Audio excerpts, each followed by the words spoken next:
Kami dari kelompok Mental Sehat dan nama saya Haidar Abigail Rain sebagai editor. Nama saya Mahardika Wahyu sebagai penanya. Nama saya Bintang Matondang, saya sebagai notulen. Dan saya Raja Fairuz sebagai moderator. Kami ingin mewawancarai seorang dokter. Beliau ini kurang lebih sudah bertugas 10 tahun di kota Tanjung Pinang, Kepulauan Riau. Baiklah teman-teman, kita sudah bersama narasumber. Assalamualaikum warahmatullahi wabarakatuh, Bu Dokter. Waalaikumsalam warahmatullahi wabarakatuh, Ananda semua. Kami dari kelompok Mental Sehat. Saya Raja Fairuz sebagai moderator, Mahardika Wahyu sebagai penanya, Haidar Abigail sebagai editor, Bintang Matondang sebagai notulen, dan Raihan Nabil sebagai kameramen. Kami ingin mewawancarai Bu Dokter terkait penyakit pada sistem reproduksi manusia dan upaya pencegahan penyakit-penyakit tersebut. Baik, bisa kita mulai wawancaranya. Silakan, Mahardika Wahyu. Pertanyaan pertama, apa saja penyakit reproduksi yang sering dikeluhkan di kota Tanjung Pinang? Penyakit reproduksi itu sebenarnya ada dua macam. Bisa disebabkan oleh kelainan pada anatomis di bagian reproduksi wanita atau pria. Kemudian yang kedua bisa disebabkan oleh penyakit karena infeksi menular seksual. Namun karena pada kesempatan ini yang ditanyakan adalah yang terbanyak di kota Tanjung Pinang, adalah penyakit kelainan reproduksi yang disebabkan oleh infeksi menular seksual. Salah satunya adalah sifilis, gonore, dan HIV/AIDS. Pertanyaan kedua, dari penyakit-penyakit tersebut lebih banyak dialami pria atau wanita? Sebenarnya kalau ditanyakan lebih banyak pria atau wanita itu sama karena itu merupakan penyakit infeksi menular seksual. Jadi dia sifatnya pingpong. Kalau wanita kena apabila si pria melakukan hubungan seksual terhadap wanita tersebut, maka pria tersebut juga akan mengalami penyakit infeksi menular seksual seperti sifilis, gonore, atau HIV/AIDS. Namun kalau berbicara mengenai data yang terbanyak adalah pria. Kenapa lebih banyak bisa terjadi pada pria? Karena penyakit contohnya gonore ya, saya berbicara mengenai gonore. Kalau gonore ini onsetnya untuk pada pria dia akan memberikan gejala seperti kencing bernanah, kemudian sakit pada saat buang air kecil, nyeri. Karena rasa sakit itulah makanya pria itu lebih sering dan lebih cepat untuk mencari pusat pelayanan kesehatan atau puskesmas atau dokter untuk melakukan pengobatan. Kalau pada wanita itu onsetnya lama. Pada wanita untuk penyakit gonore memberikan gejala apabila sudah infeksi berat, sudah menimbulkan infeksi berat, sudah berbulan-bulan. Sedangkan pada pria 2-10 hari sudah menimbulkan gejala. Sehingga pada pria lebih banyak mereka mencari pusat pelayanan kesehatan atau dokter sehingga untuk mengobati penyakit tersebut, sehingga lebih banyak terdata pria daripada wanita. Pertanyaan ketiga, apakah setiap tahun pasien yang mengalami penyakit reproduksi atau kelamin itu meningkat atau menurun? Dari catatan yang kami peroleh itu cenderung meningkat. Oke. Pertanyaan keempat, apa penyebab penyakit reproduksi atau kelamin tersebut yang bisa ada di tubuh pasien? Kalau kita berbicara mengenai gonore, itu disebabkan oleh bakteri atau kuman Neisseria gonorrhoeae yang bisa ditularkan melalui hubungan seksual yang tidak sehat pada hubungan seksual sesama jenis, ya, homoseksual, atau bisa dengan oroseksual atau melalui mulut, atau bisa melalui anal. Kemudian pada pekerja seks komersil, adik-adik tahu kan? Pada wanita atau pria yang suka berganti-ganti pasangan. Oke, pertanyaan kelima. Apakah penyakit reproduksi atau kelamin yang ada pada tubuh pasien bisa sembuh? Apakah ada obatnya? Ada beberapa penyakit yang bisa sembuh dan ada yang tidak bisa sembuh.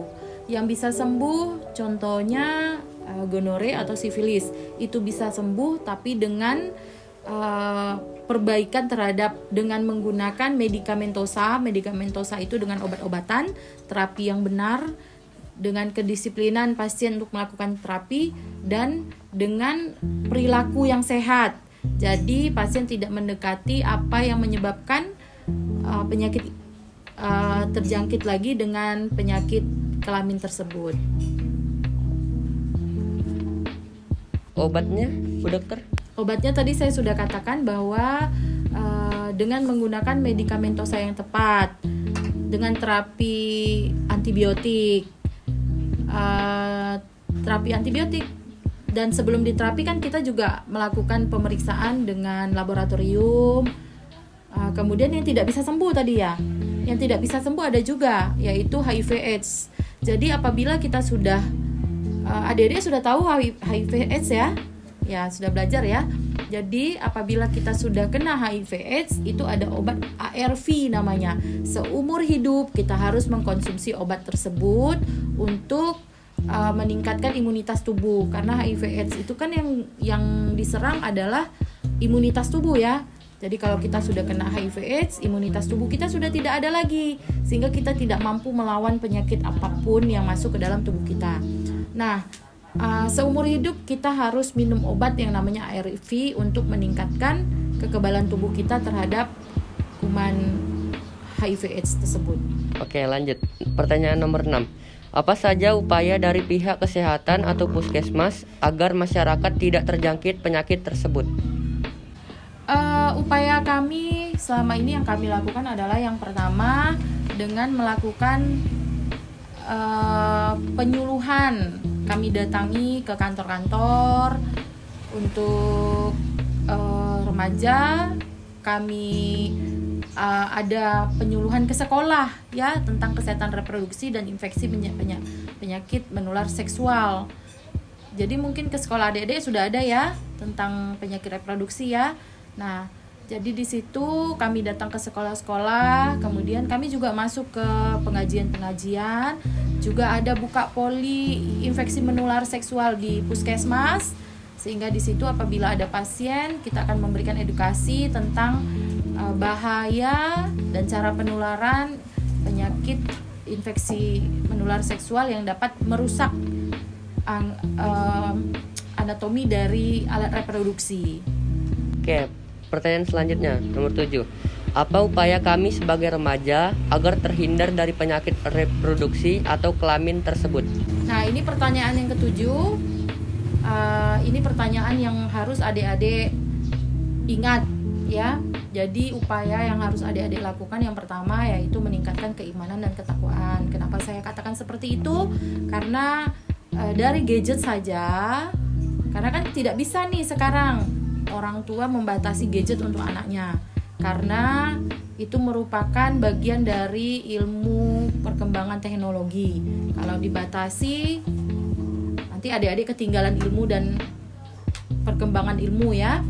Jadi yang harus adik-adik lakukan adalah men-sharing ya, apa yang harus adik-adik lihat, apa yang tidak harus adik-adik lihat.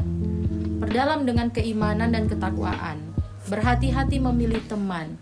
Kemudian bertanya tentang, di usia adik-adik ini adalah usia yang pengen tahu tentang banyak hal mengenai seksualitas. Jadi temukan orang yang tepat. Seandainya malu bertanya kepada ayah atau ibu, bertanyalah kepada tenaga kesehatan. Datang ke puskesmas, bertemu sama dokter, janji ya, karena sejak awal apabila adik-adik menemukan keanehan-keanehan pada diri, misalnya karena salah satu penyakit menular seksual itu terbanyak di Kota Tanjung Pinang juga dialami oleh para kaum adik-adik bahasakan gaya, penyuka sesama jenis ya. Nah itu, jadi pada usia-usia remaja, jika adik-adik menemukan keanehan-keanehan pada diri, kok saya lebih tertarik pada sesama jenis daripada lawan jenis, adik-adik boleh bertanya ke orang tua. Jika malu, ke ustadz, ustazah di sekolah juga boleh. Yang intinya kepada orang yang tepat, jangan curhat kepada teman. Kita tidak tahu, nanti dari yang awalnya coba-coba, adik-adik salah mengambil keputusan. Kemudian upaya yang berikutnya itu kita ada namanya mobile CTV, artinya melakukan pemeriksaan, mengambil darah ke tempat-tempat hiburan. Jadi dari situ kita bisa cepat men-screening penyakit-penyakit yang ada pada pekerja seksualitas. Oke, pertanyaan nomor 8. Apa saja penyakit reproduksi atau kelamin yang bisa menular? Dari awal sampai akhir kita bercerita tentang yang bisa menular nih. Yang pertama gonore, itu bisa menular ya. Gonore bisa menular melalui cairan tubuh seperti cairan sperma atau cairan vagina. Bisa juga melalui mulut ya. Dari cairan tubuh, kemudian bisa dengan melakukan hubungan seksual yang tidak benar. Sifilis juga seperti itu, HIV juga seperti itu.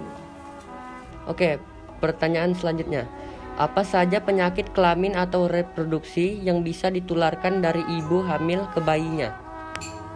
3 penyakit yang saya katakan tadi, yang kita jelaskan tadi, itu bisa menular dari ibu ke janinnya. Sifilis bisa, gonore bisa, HIV AIDS juga bisa. Oke, segitu aja pertanyaan kali ini. Terima kasih Bu Dokter. Saya serahkan kepada moderator. Jadi kesimpulan yang dapat kita ambil dari wawancara ini adalah penyakit reproduksi yang banyak dikeluhkan di Kota Tanjung Pinang berasal dari penyakit menular seksual seperti gonore, sifilis, dan HIV/AIDS. Dan penyakit tersebut banyak dikeluhkan oleh pria, dan mirisnya setiap tahun itu meningkat. Jadi kita sebagai generasi muda harus menjauhi pergaulan bebas dan selalu menjaga kebersihan alat kelamin dan menghindari seks bebas yang dapat menyebabkan penyakit menular seksual seperti HIV/AIDS. Demikian wawancara pada hari ini. Terima kasih kepada Bu Dr. Sinta atas waktunya. Semoga wawancara ini dapat menambah wawasan dan dapat bermanfaat bagi kita semua. Amin, amin ya rabbal alamin. Sekian wawancara pada hari ini. Wassalamualaikum warahmatullahi wabarakatuh.